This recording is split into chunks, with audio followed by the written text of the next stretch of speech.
आप देख रहे हैं तज्जियों, तबसरों और अहम तरीन खबरों पर मुश्तमिल पाकिस्तान का सबसे मुस्तनद और मोतबर न्यूज शो दुनिया मेहर बुखारी के साथ।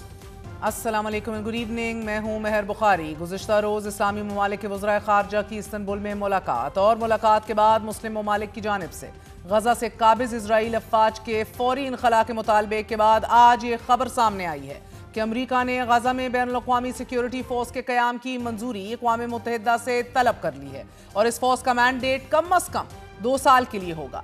अमरीकी वेबसाइट एक्सियोस ने रिपोर्ट किया है कि अमरीका ने अक़वाम मुत्तहिदा की सलामती काउंसिल के कई रुकन ममालिक को एक ड्राफ्ट करारदाद भेजी है कि जिसमें गजा की पट्टी में सिक्योरिटी बरकरार रखने के लिए मुजव्वज़ा फोर्स के क़याम की तफसीलात बयान की गई हैं। एक्सियोस के मुताबिक ये करारदाद सेंसिटिव बट अनक्लासिफाइड यानी कि हसास मगर गैर खुफिया करार दी गई है। करारदाद अमरीका और दीगर शरीक ममालिक को गजा के नज़्म नस्क के लिए 2027 के इख्तिताम तक सिक्योरिटी फोर्स तैनात करने का वसी इख्तियार देती है और इस मुद्दत में तोसी की गुंजाइश भी रखी गई है। गजा अमन मंसूबे के तहत तश्कील दी जाने वाली ये force Gaza board of peace के मशवरे से कायम की जाएगी, जबकि इस फोर्स की सदारत अमरीकी सदर डोनाल्ड ट्रंप करेंगे। ताहम एक अमरीकी ओहदेदार ने एक्सियोस को बताया है कि ISF पुरअमन मिशन नहीं बल्कि नफाजी फोर्स होगी। हदफ यह है कि आइंदा चंद हफ्तों में करारदाद पर वोटिंग हो जाए और पहले फौजी जनवरी तक गजा पहुंचा दिए जाएं। रिपोर्ट के मुताबिक ये ड्राफ्ट सलामती काउंसिल के अरकान के दरमियान आइंदा मुज़ाकरात की बुनियाद बनेगा। ड्राफ्ट में कहा गया है कि ISF को इजराइल और मिस्र के साथ मोहल्लक गजा की सरहदों की सिक्योरिटी, आम शहरियों और इमदादी राहदारियों के तहफ़्फ़ुज़, एक नई फ़लस्तीनी पुलिस फोर्स की तरबियत और शराकतदारी की जिम्मेदारियां सौंपी जाएंगी। ड्राफ्ट में यह भी बताया गया है कि ISF गजा में सलामती को मुस्तहकम करने की जिम्मेदार होगी कि जिसमें गजा पट्टी को गैर अस्करी बनाना, अस्करी और दहशतगर्द इंफ्रास्ट्रक्चर की तबाही और दोबारा तामीर की रोकथाम, गैर रियासती मुसल्लह ग्रोहों के हथियार मुस्तकिल तौर पर जब्त करना शामिल होगा। एक्सियोस के मुताबिक सदर ट्रंप की तरफ से शेयर किए गए ड्राफ्ट से इशारा मिलता है कि फौज का मैंडेट हमास को गैर मुसल्लह करने तक फैला हुआ है। अगर वो खुद ऐसा नहीं करती तो आलमी फौज ये काम करेगी। मुजव्वज़ा फौज को इख्तियार होगा कि वो अपने मैंडेट की तकमील के लिए बैनुल-अक़वामी कवानीन, ख़ुसूसन इंसानी कवानीन के मुताबिक तमाम ज़रूरी इक़दामात करे। ड्राफ्ट करारदाद में यह भी शामिल है कि इमदाद की तरसील बोर्ड ऑफ पीस के ताउन से अक़वाम मुत्तहिदा, रेड क्रॉस और रेड क्रेसेंट के जरिए की जाएगी और अगर कोई तंजीम इस इमदाद का गलत इस्तेमाल या इनहराफ करे तो इसे पाबंदी का सामना करना पड़ेगा। यहाँ दिलचस्प बात यह है कि सदर ट्रंप के अमन मंसूबे, मुजव्वज़ा ड्राफ्ट और इस्लामी ममालिक के वज़राए ख़ारजा के इजलास के बाद जारी होने वाले मुश्तरका एलामिये में 2 मुख्तलिफ चीज़ें कही गई हैं। सदर ट्रंप की करारदाद गजा को हमास से खाली करवाने की बात तो करती है, साथ ही बैनुल-अक़वामी सिक्योरिटी फोर्स के मैंडेट का भी जिक्र करती है, लेकिन इजरायली फौज और इजरायली रियासत से मुतल्लिक मुकम्मल तौर पर खामोश है। मुजव्वज़ा ड्राफ्ट में इजराइल को किसी तरह से भी पाबंद नहीं किया गया कि वो गजा में दोबारा फौजी ऑपरेशन शुरू नहीं करेगा। ना ही इजरायली फौज के इनखला से मुतल्लिक कोई टाइमलाइन दी गई है। इसी तरह सदर ट्रंप बैनुल-अक़वामी सिक्योरिटी फोर्स की तश्कील और एक तरह के निगरान सेटअप की बात कर रहे हैं, लेकिन गुज़िश्ता रोज तुर्क वज़ीर ख़ारजा ने प्रेस कॉन्फ्रेंस के दौरान ये वाज़ेह किया कि कोई भी ये नहीं चाहता कि गजा में नया सरपरस्ती या निगरान निज़ाम आए। तुर्क वज़ीर ख़ारजा ने इस्लामी ममालिक का मौक़िफ़ पेश करते हुए वाज़ेह किया कि तमाम 7 ममालिक इस मंसूबे की हमायत करते हैं कि जिसके तहत फ़लस्तीनी खुद गजा की सिक्योरिटी और हुक्मरानी का कंट्रोल संभालें। हमास के आला मुज़ाकरातकार नेगोशिएटर हक्कान फ़िदान ने खलीलुल हया का हवाला देते हुए कहा है कि हमास गजा का कंट्रोल फ़लस्तीनियों की एक मुश्तरका कमेटी के हवाले करने के लिए तैयार है। हक्काम फ़िदान ने गजा में फौज भेजने से मुतल्लिक वाज़ेह किया है कि जिन ममालिक से हमारी बात हो रही है उन्होंने कहा है कि वो अपनी अफवाज भेजने का फैसला इजरायली फौज के मैंडेट और इख्तियारात की बुनियाद पर करेंगे। एक तरफ सदर ट्रंप अक़वाम मुत्तहिदा से सिक्योरिटी फोर्स के क़याम से मुतल्लिक 2 साला मैंडेट की मंजूरी चाहते हैं, दूसरी जानिब मुस्लिम ममालिक गजा अमन मंसूबे को आगे बढ़ाने पर मुशावरत कर रहे हैं। ऐसे में इजरायली फौज ने मशरकी गजा में एक नए बम का इस्तेमाल किया है। टेलीग्राम पर कैबिनेट इजराइल नामी ग्रुप में 14 सेकंड की एक ऐसी वीडियो शेयर की गई है जिसमें बम गिराए जाने के बाद मशरूम क्लाउड इफेक्ट देखा जा सकता है और इस एक्सप्लोजन को मिनी न्यूक्लियर ब्लास्ट करार दिया जा रहा है।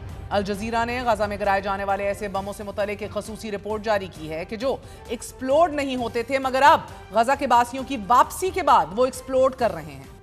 अक़वाम मुत्तहिदा ने अपने यूट्यूब चैनल पर अनएक्सप्लोडेड ऑर्डिनेंस इन गजा के उन्वान से 1 मिनट 5 सेकंड की वीडियो जारी की है, जिसमें बमों के फटने के नतीजे में जख्मी होने वाले बच्चों के इंटरव्यू शामिल किए गए हैं। साथ ही वीडियो में यह भी देखा जा सकता है कि सड़क किनारे बड़े बड़े बम पड़े हैं।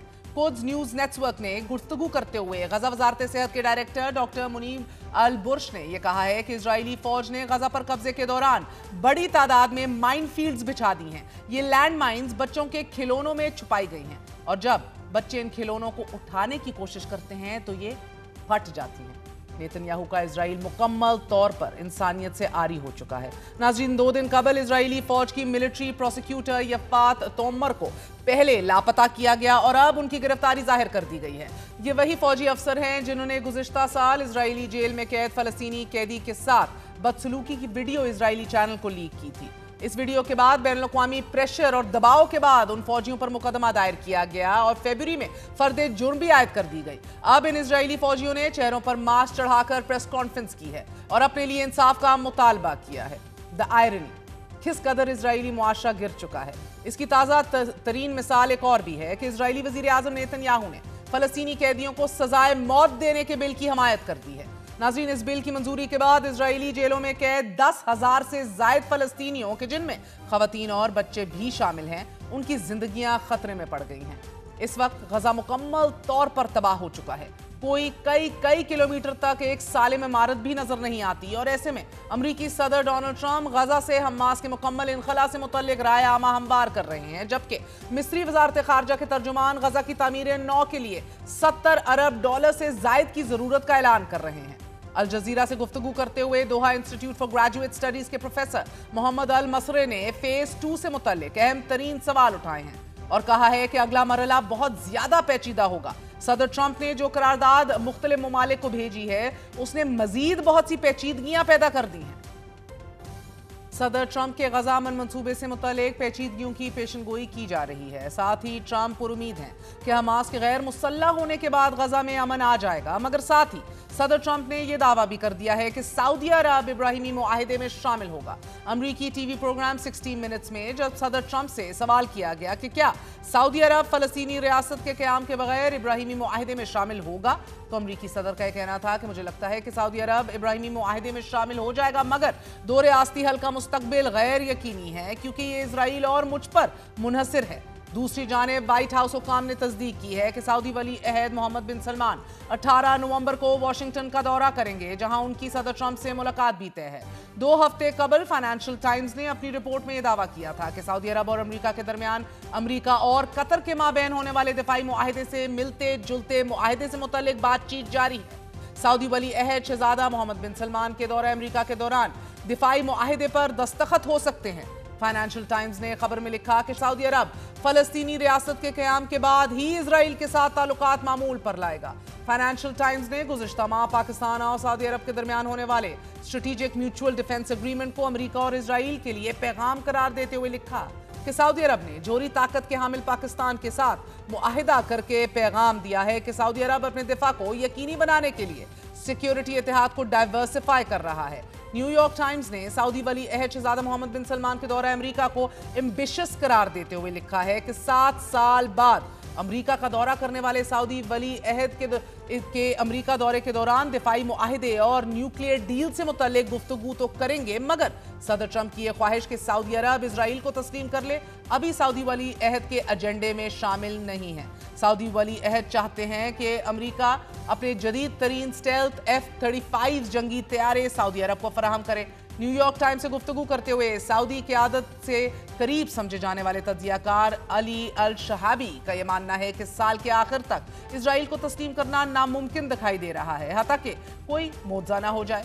अली शबाही के मुताबिक इजराइल को तस्लीम करना सऊदी अरब के हाथ में वो वाहिद कार्ड है कि जो फलस्तीनी रियासत के क़याम के लिए सऊदी अरब इस्तेमाल कर रहा है। नाज़रीन, यहाँ आपको ये बताना भी ज़रूरी है कि सदर ट्रंप के जो अपने आप को पूरी दुनिया में अमन के अमल बरदार के तौर पर पेश कर रहे हैं, उनके अपने मुल्क यानी कि अमेरिका में उनकी नेट अप्रूवल रेटिंग मंफी 18% तक गिर चुकी है। 57% अमरीकी उनके मुखालिफ राय रखते हैं, जबकि फ़कत 29% ने उन्हें उनकी हमायत की है। द इकोनॉमिस्ट की ताज़ा सर्वे रिपोर्ट के मुताबिक अमरीकी सदर डोनाल्ड ट्रंप جو خود کو دنیا میں جنگ رکوانے والا رہنما قرار دیتے آئے ہیں، اب عوامی مقبولیت میں مسلسل تنزلی کا شکار ہیں۔ حالیہ اعداد و شمار کے مطابق ٹرمپ کی نیٹ اپروول ریٹنگز -18 ہو چکی ہیں، جو ان کے صدارتی دور کے بعد اب تک کی کم ترین سطح ہے۔ رپورٹ کے مطابق صدر ٹرمپ نے اپنے دور انتخاب میں ووٹروں سے بڑے بڑے وعدے کیے تھے۔ انہوں نے یہ دعویٰ کیا تھا کہ امریکی عوام کی آمدنی آسمان کو چھوئے گی، مہنگائی کا مکمل خاتمہ کر دیا جائے گا، روزگار کے بے شمار مواقع پیدا کر دیے جائیں گے۔ ٹرمپ نے ووٹروں سے یہ بھی کہا تھا کہ وہ مڈل کلاس کو ایسا اوپر اٹھائیں گے کہ جیسا پہلا کبھی نہیں ہوا، مگر اب عوام ان تمام وعدوں کے حوالے سے مایوس نظر آ رہی ہے۔ دی اکانومسٹ کی رپورٹ میں کہا گیا ہے کہ مہنگائی اب بھی امریکی معیشت کے بڑے چیلنجز میں شامل ہے، جبکہ آمدنی میں بہتری کی بجائے مڈل کلاس طبقہ دباؤ کا شکار ہے۔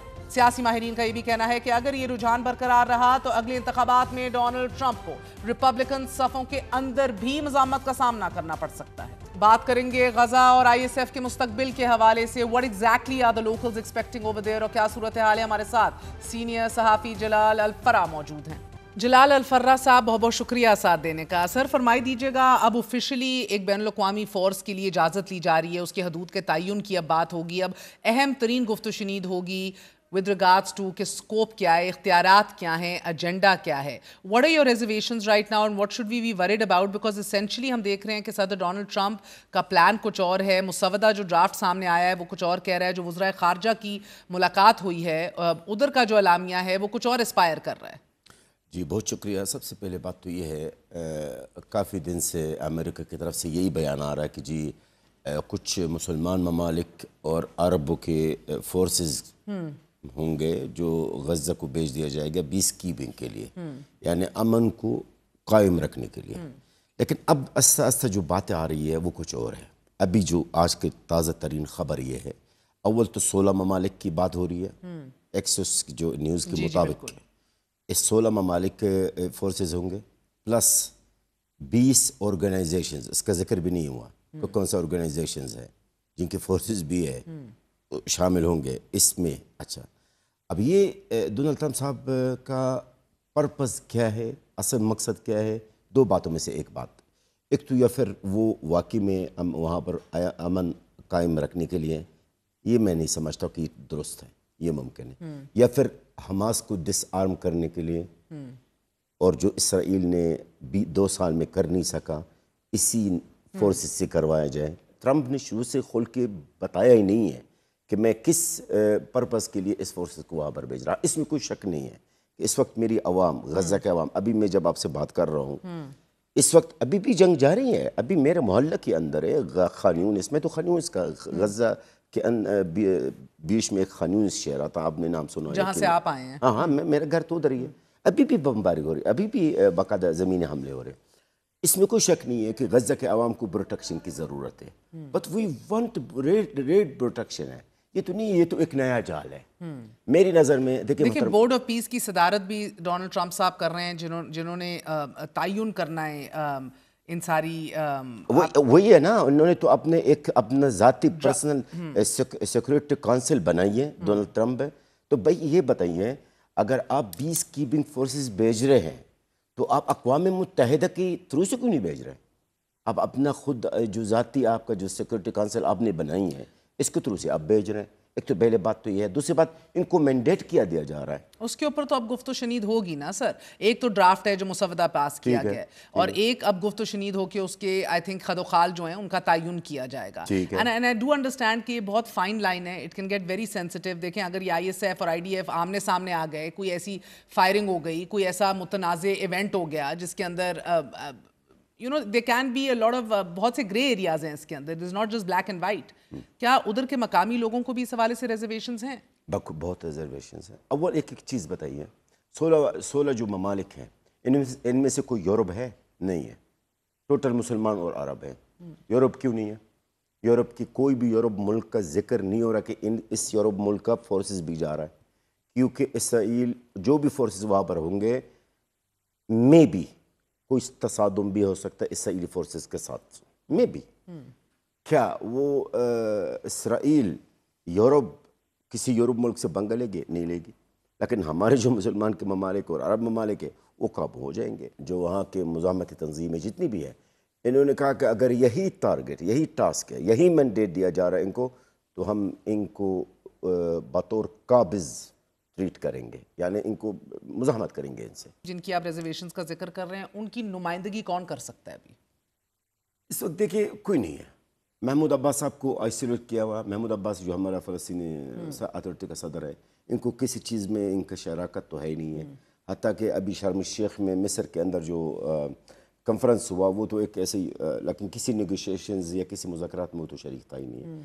حماس کے جو اعلیٰ قیادت ہیں آپ کے سامنے، ان کو سب کو شہید کیا ہے، لیکن مذاکرات تو ہو رہی ہے حماس سے ہیں. ابھی تک تو ہم یہ کہیں But there is no political representation they have نا. ان کو تو بلکہ political representation ان کی ختم کرنی ہے، بلکہ ان کو جو disarm کرنا ہے. They have to vow not to have a political role in whatever the setup is.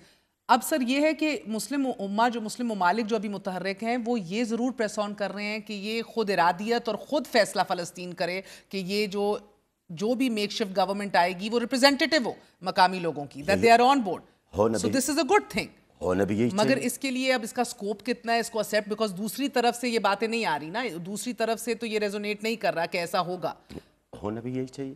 دیکھیے سو آپ کیا لگ رہا ہے آپ کو کہ یہ پورا جو سلسلہ ہے یہ ابھی اور مزید کشیدگی پیدا ہوگی and this is going to continue for a while? شاید آپ کو یاد ہوگا جب ڈونلڈ ٹرمپ نے 8 ممالک مسلمان، عرب ممالک کے مسلمان کے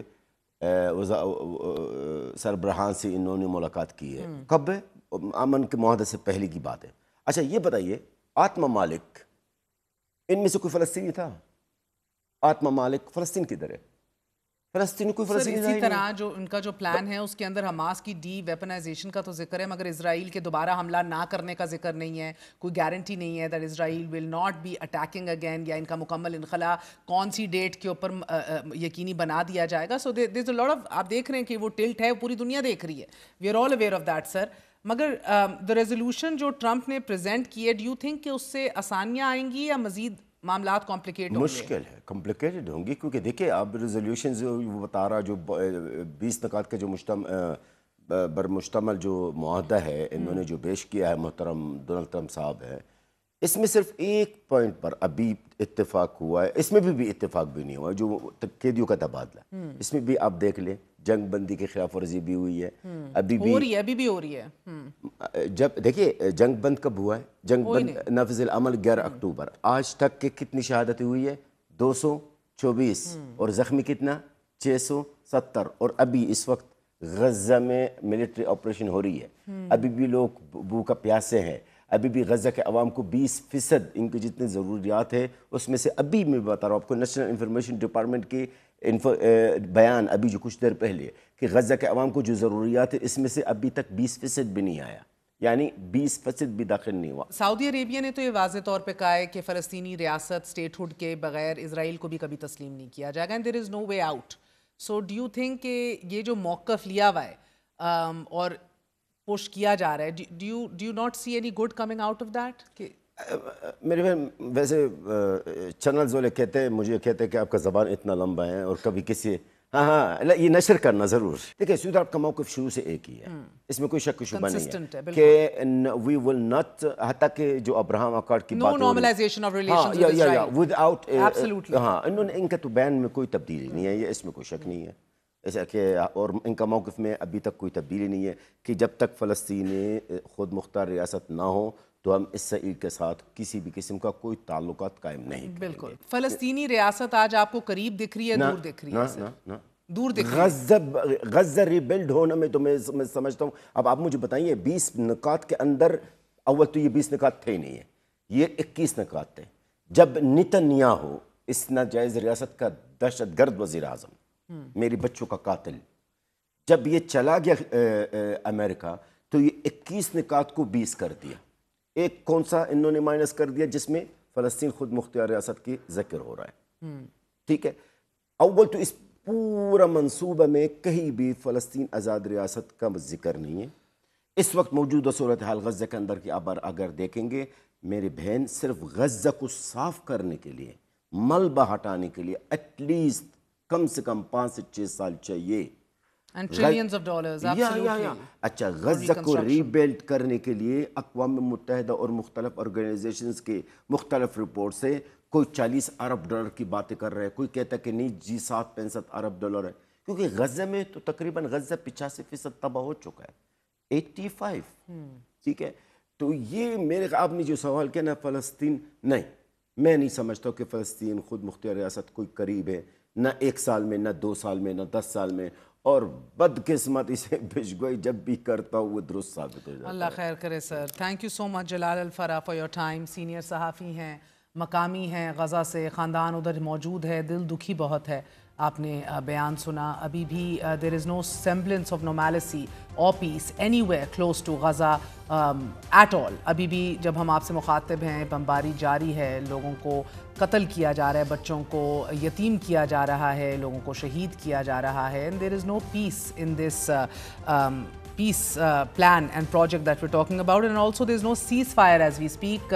جس طرح کہا جاتا ہے, it seems Hamas has seized and Israel is still firing. A very short break, we're going to be right back.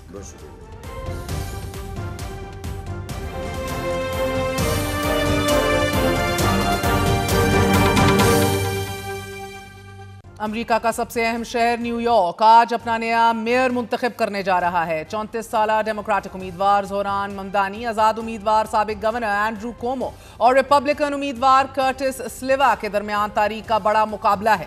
Polling شروع ہوئے 5.5 گھنٹے ہو چکے ہیں اور نتائج آنے کا سلسلہ پاکستانی وقت کے مطابق کل صبح 7:30 بجے تک شروع ہوگا. اس انتخاب میں بھارتی نژاد زوران ممدانی نمایاں امیدوار کے طور پر ابھر کر سامنے آئے ہیں. انہوں نے نیو یارک کی سیاست میں ہلچل برپا کر دی ہے. It has literally been the talk of town since he has come forward as a candidate. اور اگر زوران ممدانی میئر کا مارکا سر کر لیتے ہیں تو نیو یارک کے یہ پہلے مسلمان میئر اور شہر کے کم عمر ترین میئر ہوں گے. مگر شاید زوران ممدانی کا مسلمان ہونا یا انڈین نژاد ہونا زیادہ اہمیت نہیں رکھتا, کیونکہ امریکی سیاست میں کئی ایسے لوگ اوپر آئے ہیں. زوران ممدانی کا حیران کن پہلو ان کا بے باک اور جرأت مندانہ موقف رہا ہے. زوران ممدانی نے پوری کیمپین میں نیو یارک شہر کے کرایوں, مہنگائی, خوراک, عام شہریوں کے مسائل کو اجاگر کیا ہے, انہیں حل کرنے کا نعرہ لگایا ہے. ان کی انتخابی مہم کا مرکزی نعرہ A city we can afford رہا, کہ ایسا شہر کہ جو ہم برداشت کر سکتے ہیں. New York is not for sale کا نعرہ بھی زوران ممدانی کی انتخابی مہم کا سب سے جوشیلا نعرہ بن کر سامنے آیا. اسی طرح روٹی, کپڑا اور مکان کے نعرے نے بھی ان کی انتخابی مہم میں جان ڈالی. اپنی الیکشن کیمپین میں زوران ممدانی عام سیاستدانوں سے مختلف کیمپین کرتے نظر آئے. ان کے انتخابی پوسٹر پر freeze the rent, fast and free buses and child care for all جیسے سلوگنز نمایاں رہے. اپنی انتخابی مہم میں زوران ممدانی نے کم معاوضے بڑھانے, ٹرانسپورٹس کے کرائے منجمد کرنے, افورڈیبل گھر بنانے, کم ریٹ گروسری سٹورز بنانے, بزرگوں, طلباء اور کم آمدنی والے شہریوں کے لیے فری ٹرانسپورٹ پاسز دینے, پولیس ڈپارٹمنٹ کا بجٹ فریز کرنے اور یہ رقم لوگوں کی فلاح پر خرچ کرنے, مہاجرین کے لیے محفوظ ریاست بنانے اور 7 تارکین وطن کو مفت قانونی مدد فراہم کرنے جیسے اعلانات کیے. اور ان عوامی نعروں نے نیو یارک کی سیاست میں ہلچل ملا دی. It actually was successful in capturing the imagination of New Yorkers. رہی صحیح کسر زوران ممدانی کے فلسطین کے حق میں کھول کر سامنے آنے, کھول کر بولنے, دو ٹوک موقف رکھنے اور پھر تاریخ وطن کے ساتھ کھڑا ہونے نے پوری کر دی. انہیں پرو فلسطین سیاستدان سمجھا جا رہا ہے. غزہ میں اسرائیلی مظالم کے خلاف کھل کر آواز بھی اٹھا رہے ہیں اور انہوں نے اسرائیلی وزیر اعظم کو ظلم اور مجرم قرار دیتے ہوئے یہ تک کہا ہے کہ نیتنیاہو جب بھی نیو یارک آئیں انہیں جنگی جرائم کی بنیاد پر گرفتار کر لینا چاہیے. امریکہ میں اسرائیلی لابی کی مخالفت کر کے کوئی بھی الیکشن جیتا نہیں جا سکتا. He seems to be right now in a very unique position. ہم نے ہمیشہ ہسٹوریکلی دیکھا ہے all candidates have been very pro-Israeli. اب زوران ممدانی کی مقبولیت یہ بھی بتا رہی ہے کہ اس بار نیو یارک کے عوام نئی تاریخ رقم کرنے جا رہے ہیں. زوران ممدانی بھارتی نژاد امریکی ہیں, سنگر بھی ہیں. ان کی والدہ پنجابی ہیں, والد کا تعلق بھارتی گجرات سے ہے. ان کی بیوی شام سے ہیں. انڈین بیک گراؤنڈ ہونے کی وجہ سے نیو یارک کی انڈین نژاد ووٹرز بھی ممدانی کے سپورٹرز کے طور پر آگے آ رہے ہیں. دے بینگ ڈرون ٹو ہم. لیکن ممدانی بھارتی وزیر اعظم نریندر مودی کی بھی شدید ناقد ہیں. وہ مودی کو گجرات کا قصاب کہہ کر پکارتے ہیں. تاہم ان کی انقلابی شخصیت نے نیو یارک کے عوام کو ہلا کر رکھ دیا ہے. جنریشن زی کو ممدانی نے اپنے ساتھ جوڑ لیا ہے.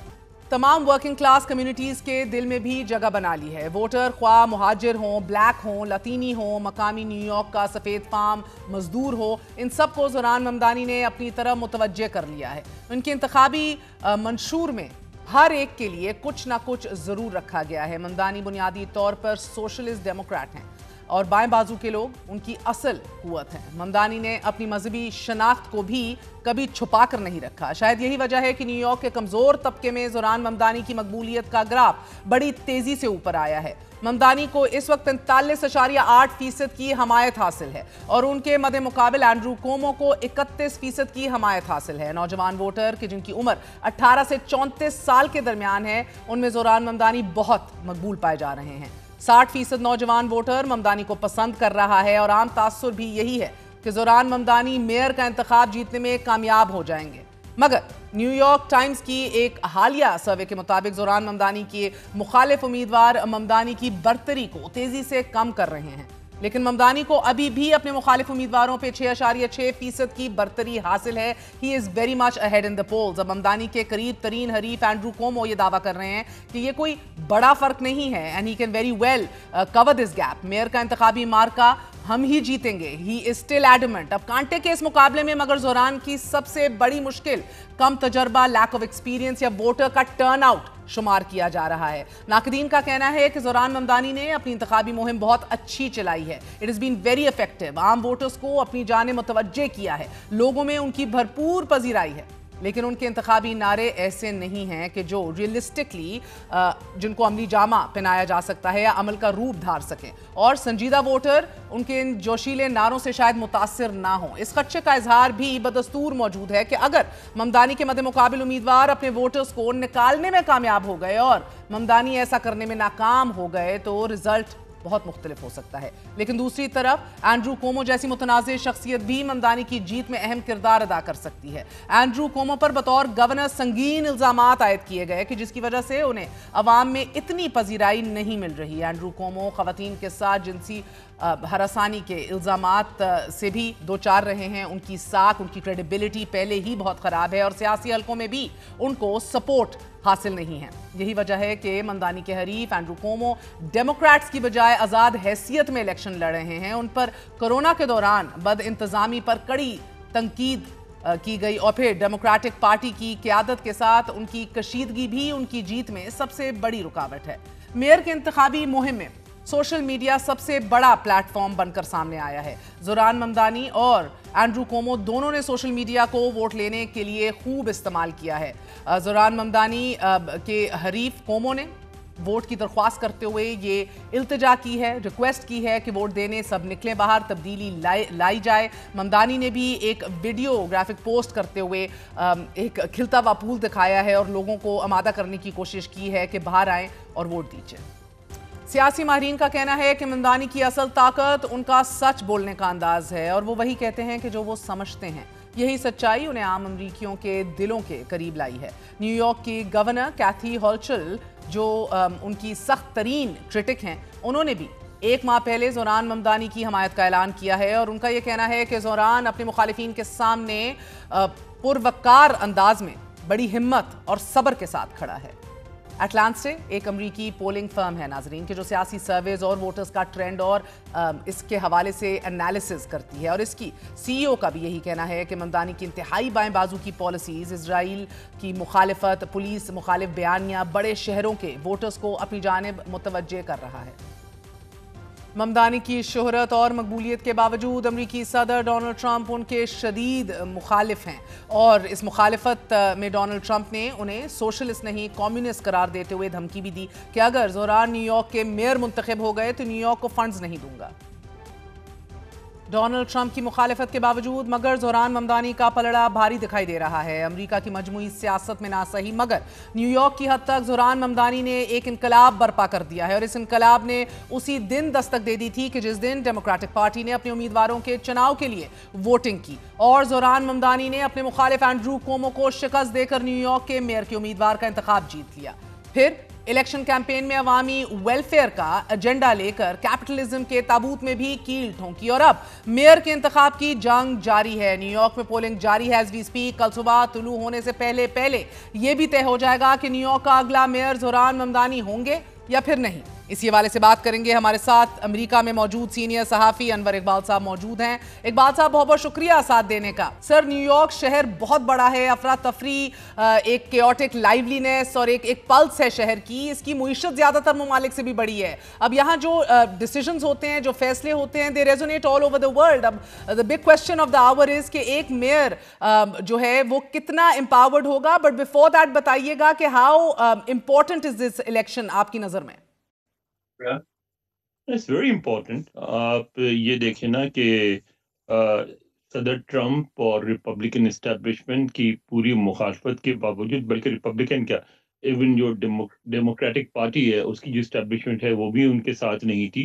उसके बावजूद आप ये समझ लें कि तनहा उन्होंने एक कैंपेन चलाई और वो इतने प्रोमिनेंट हुए कि अब सारे इस बात पे इत्तेफाक कर रहे हैं कि आज का इलेक्शन वो जीतेंगे। तो इस तरह से एक पहली दफ़ा हुआ यह है कि खास जो नौजवानों की जो सोच है उसकी नुमाइंदगी करते हुए एक उम्मीदवार इतने ऊपर आया है कि वो दोनों इस्टेब्लिशमेंट को डिफाई करते हुए और लग ये रहा है कि न्यूयॉर्क का मेयर बन जाएगा। तो ये तो एक नए ट्रेंड की नुमाइंदगी कर रहे हैं ये। और इकबाल साहब, ये बताइएगा कि जो ट्रंप की सपोर्ट रही है एंड्रू कोमो के लिए, वो will that be favouring him और हर्टिंग हिम? आपको क्या लग रहा है? क्योंकि 2016 ऑनवर्ड्स तो ट्रंप खुद ही न्यूयॉर्क से हारते आए हैं 3 इलेक्शंस के अंदर। एंड कोमो यू इटसेल्फ, जिस तरह आपने वाजे किया कि डेमोक्रेटिक। जी देखिए, चीज़ें ज़रा कॉम्प्लिकेट हो गई हैं। उसकी वजह यह है कि जब यहाँ इस तरह की फीलिंग्स आ जाएं, जिस तरह की फीलिंग्स आजकल अमेरिका में हैं, बहुत ज़्यादा इस वक्त एंटी इमिग्रेंट फीलिंग है, बहुत ज़्यादा पूरे अमेरिका में। इमिग्रेंट्स को, यूरोप में भी, पूरे यूरोप में इमिग्रेंट्स को पसंद नहीं किया जा रहा है। यहाँ बातें हो रही हैं उनको निकालने की। यहाँ ये कहा जा रहा है कि जो सिटीजन हो गए हैं उनको भी माली इमदाद दी जाए, उनको कहा जाए कि भाई ये पैसे नहीं और वापस जाएं। और इस तरह की इस माहौल में फिर इस तरह जो क्लियर आइडियोलॉजिकल जो डिस्टिंक्शन की आप बात कर रही हैं कि एक तरफ डेमोक्रेट्स एक तरफ रिपब्लिकन, वो अब रही नहीं। काफ़ी कंफ्यूजन क्रिएट हो गई है। बहुत बहुत शुक्रिया। हमारे साथ इकबाल साहब मौजूद थे। आपने गुफ्तगू सुनी। Tomorrow morning New York will have a new mayor. Mamdani might not be universally embraced by the party yet, but he is indeed very well embraced by New Yorkers. देखते हैं कि सुबह न्यूयॉर्क किसको अपना मेयर मुंतखब करती है। एक छोटा सा वक्फा, we're going to be right back.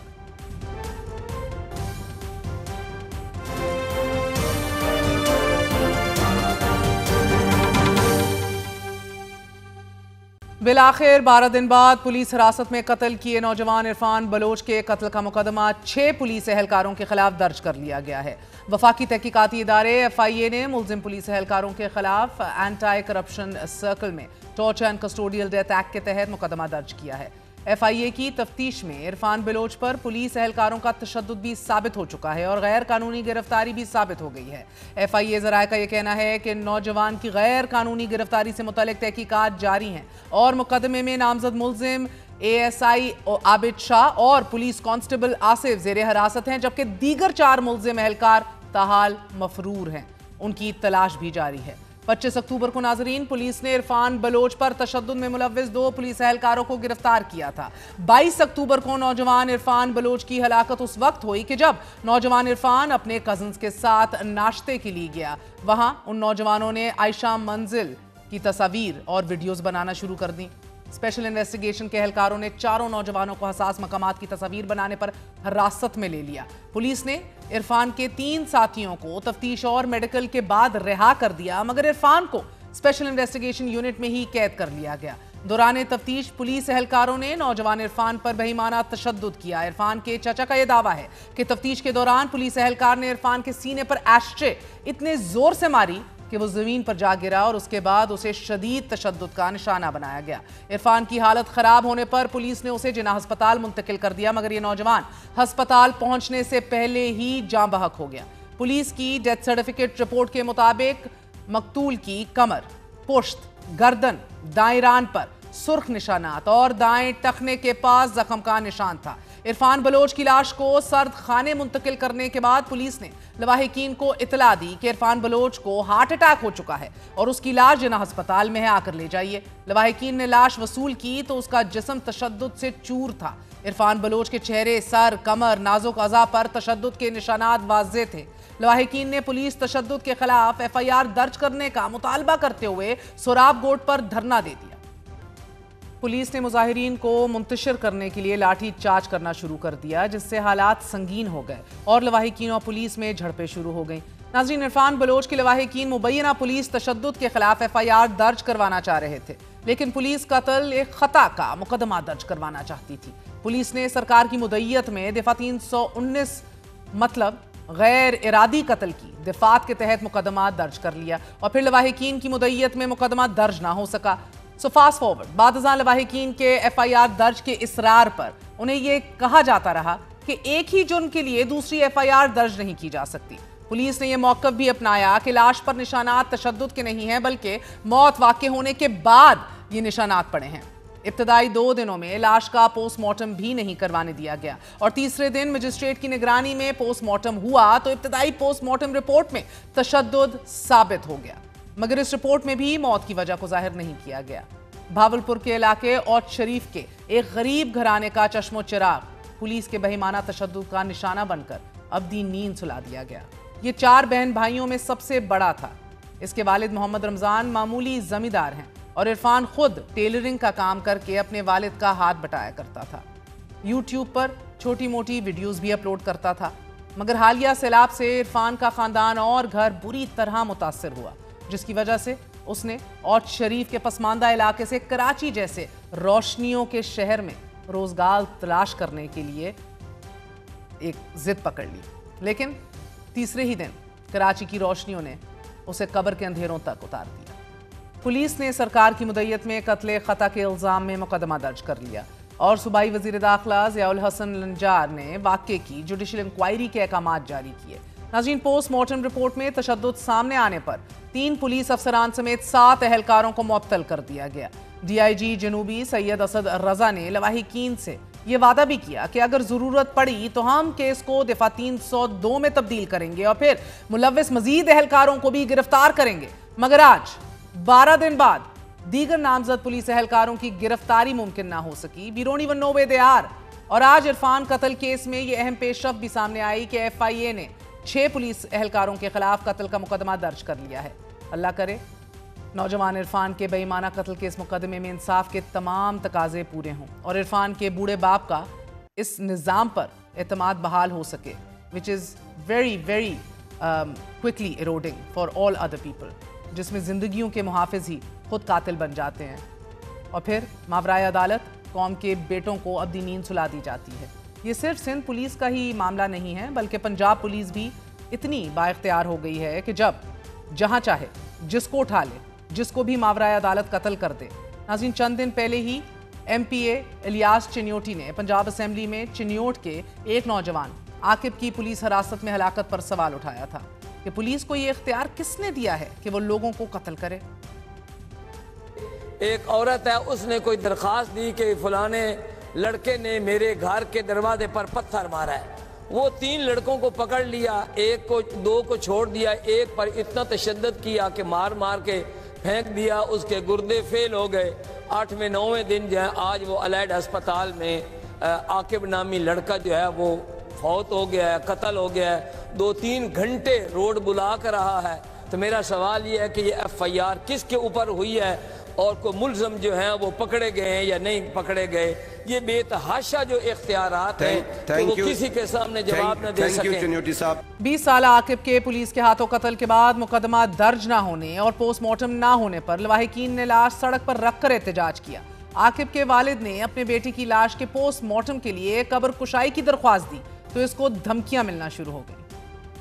عوام کی حفاظت پر مامور پولیس کا یہ وہ گھنونا چہرہ ہے کہ جو معصوم اور بے گناہ شہریوں کو اپنی ذاتی انا کی بھینٹ چڑھا دیتا ہے، اور the lack of accountability۔ دنیا کا کوئی قانون، کوئی بھی ریاست گناہگار کو بھی ماورائے عدالت قتل کی اجازت نہیں دیتا۔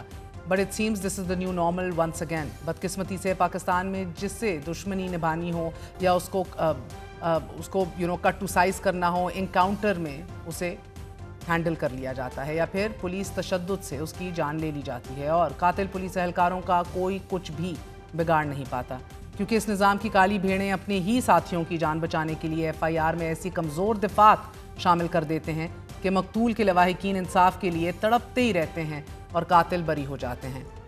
जवान इरफान बलोच या आकिब का कत्ल भी इस निज़ाम के लिए एक संगीन चैलेंज और कड़ा इम्तिहान है। इजाज़त दीजिए। गुड नाइट, अल्लाह हाफ़िज़।